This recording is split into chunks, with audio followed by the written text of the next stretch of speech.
মহানায়িকা সুচিত্রা সেনকে নিয়ে টেলিফোনের একটা ক্রস কানেকশনের মজার গল্প বলি। ক্রস কানেকশনটা অদ্ভুতভাবে হয়েছিল সুচিত্রা সেন এবং উত্তম জায়া গৌরী দেবীর মধ্যে। লেখক সাংবাদিক সুমন গুপ্তের কাছে কলকাতা হাইকোর্টের প্রবীণ আইনজীবী শম্ভুনাথ মুখোপাধ্যায় এই গল্পটি বলেছিলেন। 1980 সালের কথা। কিছুদিন হলেও মহানায়ক উত্তম কুমার মারা গেছেন। শোকাচ্ছন্ন গৌরী দেবীর সব সময় মনে হয় এই পৃথিবীতে বেঁচে থাকার সব আকর্ষণ তাঁর হারিয়ে গেছে।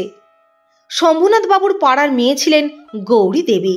এই প্রবীণ আইনজীবীর সঙ্গে খুবই ভালো সম্পর্ক ছিল তাঁর। উত্তম কুমার মারা যাওয়ার পর তাঁর বিষয় সম্পত্তি নিয়ে যখন কিছু কিছু কঠিন সমস্যার মুখোমুখি হলেন গৌরী দেবী, তখন আইনের পরামর্শ নিয়ে তাঁকে সাহায্য করতে এগিয়ে আসেন আইনজীবী শম্ভুনাথ বাবু। সুচিত্রা সেনের সঙ্গেও পরিচয় ছিল আইনজীবী শম্ভুনাথ মুখোপাধ্যায়ের। একদিন ফোনে শম্ভুনাথ মুখোপাধ্যায়ের সঙ্গে কথাবার্তা বলছিলেন গৌরী দেবী। সেই সময় সুচিত্রা সেন ফোন করেন শম্ভুবাবুকে, কিন্তু তাঁর ফোন ব্যস্ত থাকা সত্ত্বেও শ্রীমতী সেনের লাইন কোনোভাবে ঢুকে পড়ে গৌরী দেবীর লাইনে।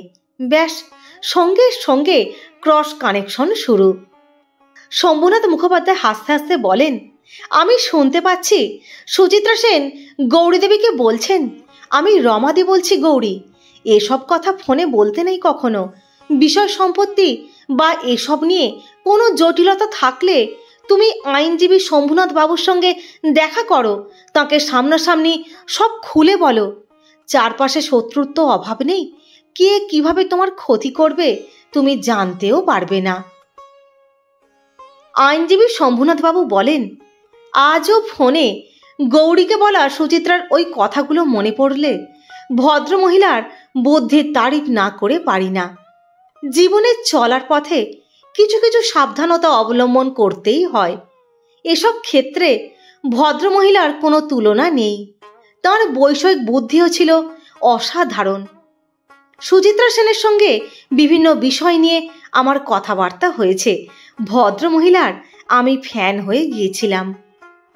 লেখক সাংবাদিক সুমন গুপ্তের কাছে কলকাতা হাইকোর্টের প্রবীণ আইনজীবী শম্ভুনাথ মুখোপাধ্যায় এই কথাগুলি বলেছিলেন। ভিডিওটি ভালো লাগলে আপনাদের মতামত জানাবেন। লাইক, শেয়ার এবং সাবস্ক্রাইব করে সঙ্গে থাকবেন। সকলে ভালো থাকবেন, সুস্থ থাকবেন, অনেক ভালোবাসা নেবেন।